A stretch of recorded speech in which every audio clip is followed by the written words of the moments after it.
hang on to your seat, baby, because this one's a screamer.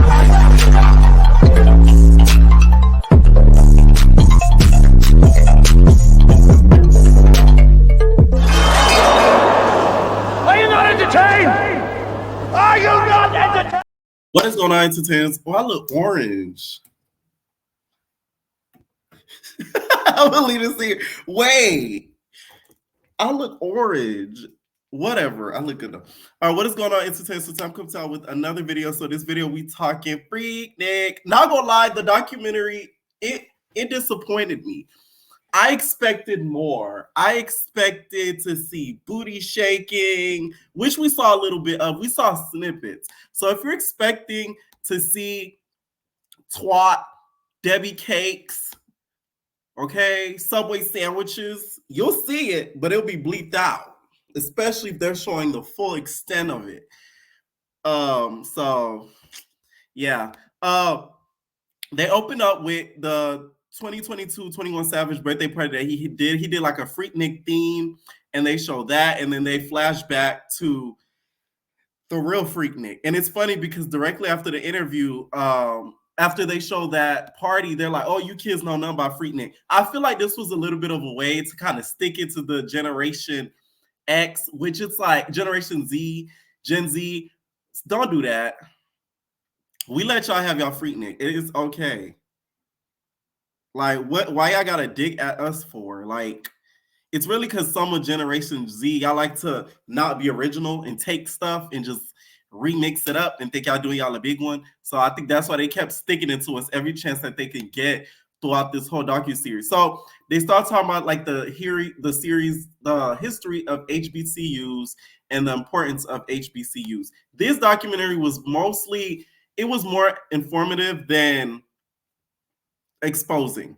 A lot of you guys tuned in because y'all wanted to see, like old hidden footage that's 20, 30 minutes long in a compilation of girls just bop, bop, beep, beep, beep, beep, beep, beep, beep. And it wasn't that. It was teaching us how FreakNik came about, which I learned some stuff that was new too. I didn't know that Nick on FreakNik was picnic. I thought it was like a word that they came up with, and they added, of course, freak to it because they got down at those parties and at those meetups in Atlanta. I thought that's what it meant. I didn't know Nick came from the word picnic. So that's something that I knew. It felt like I was watching College Hill, but more informative. You know what I'm saying? Like Celebrity College Hill, especially. Okay. So Rashida was one of the people in the interviews. Also, we had Too Short, Little John, Uncle Luke, just to name a few. And we also have Mark Lamont Hill. Here's the thing, Mark Lamont Hill.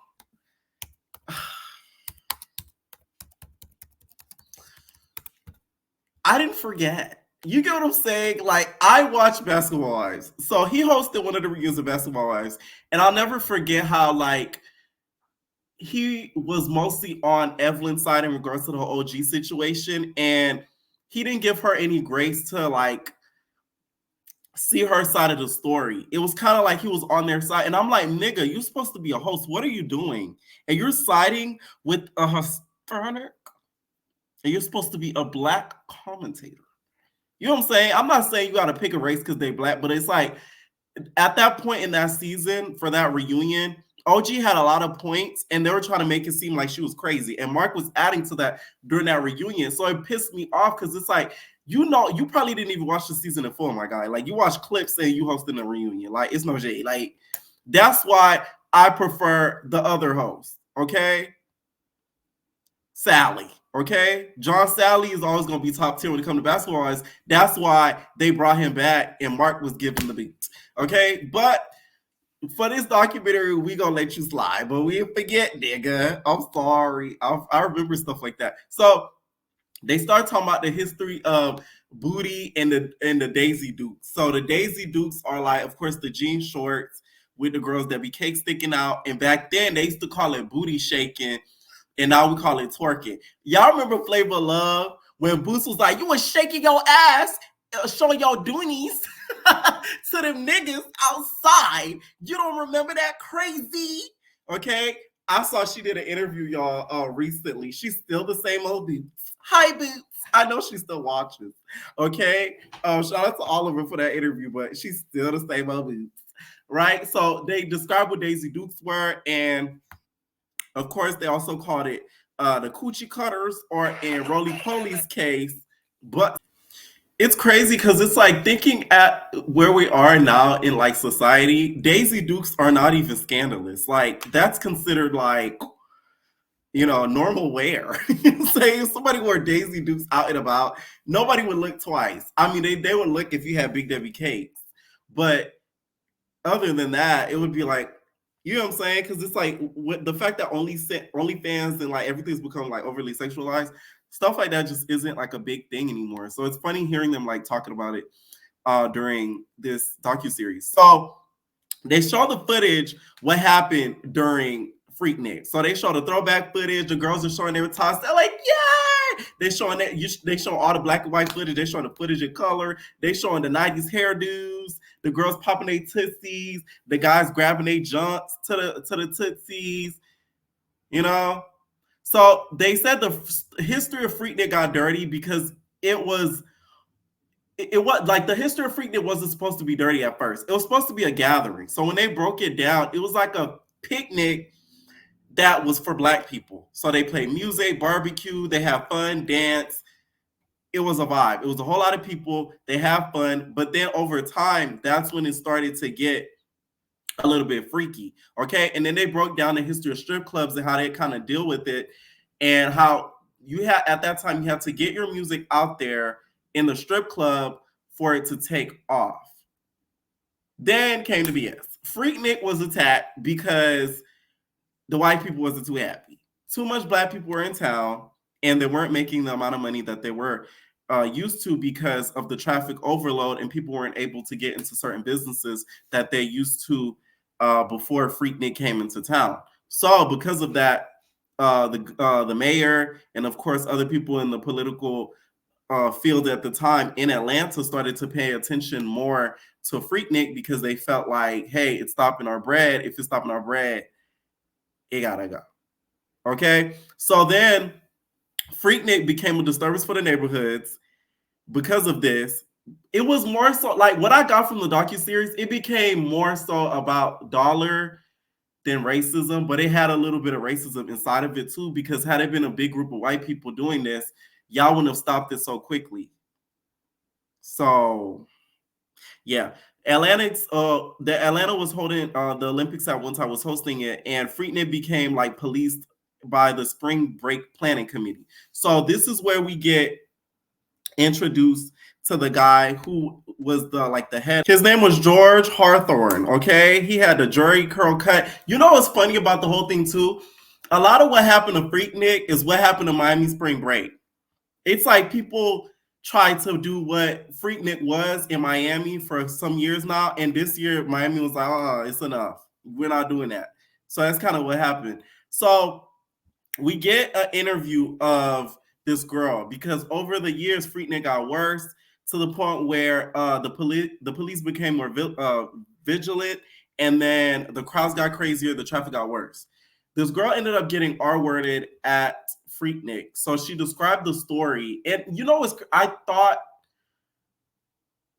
she was gonna turn out a way because of this whole situation, and that's exactly what she said. I said, "Oh, that's so sad." So she ended up getting R-worded by like 10 dudes. They started grabbing on her shirt. They were gonna rob her. They were gonna R-word her, whatever. So she fought them off. She didn't end up getting R-worded, but because of this, she got very scared of being around like black crowds and stuff like that. Just the way she talked, I was just like, she's probably scared of black people. And that's exactly what she said. She said being in large black crowds gave her anxiety. It's like she had a mistrust of black people because she felt like her brothers were trying to R-word her, and it made her not trust her own people. It really became an issue because none of the police department followed up with her, and none of them gave her an apology because of the whole situation. So it was kind of sad that that was the outcome of it. And that's when FreakNik kind of became a dud, because they felt like if stuff like this is going to be happening and women are going to be touched without permission, then why should we still keep trying to have FreakNik? Because it's not safe. So women started to not wanting to go to FreakNik anymore, and that's when FreakNik started to die down. And eventually, they ended up voting against it, and it was no longer a thing.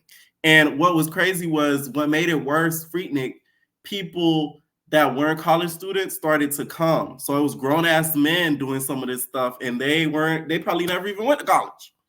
So that's what made it worse. Okay. So then we rewind to the new FreakNik. Okay. So in 2018, Cartoon Network had the last trademark for FreakNik, and this guy named Carlos ended up buying out the trademark, and he turned it into a concert type of ordeal, and that's what they do nowadays in Atlanta, do concerts in FreakNik. And basically, the end of the docuseries was everybody that was in that FreakNik era throwing it in our faces how FreakNik can never be brought back. And that was about it. I'm telling you. It was informative, but a little boring. Okay, let me know what y'all think down below about this docuseries. Was there any footage that surprised you guys? Also, we caught a reality star at FreakNik in 4K. Well, this was in FreakNik days, so in 480p. Okay, Cecil of Married to Medicine was caught in the FreakNik docuseries, and he admitted to it. Okay, and here is the picture. There is Cecil in 480p with no Simone on his arm. I don't know who that was, but that was not Simone. The teeth and the gums don't match. Okay, he did say on the show that he attended FreakNik, so that was a little interesting tidbit that we ended up finding out. Okay, leave your comments down below and wherever you. No personal thing.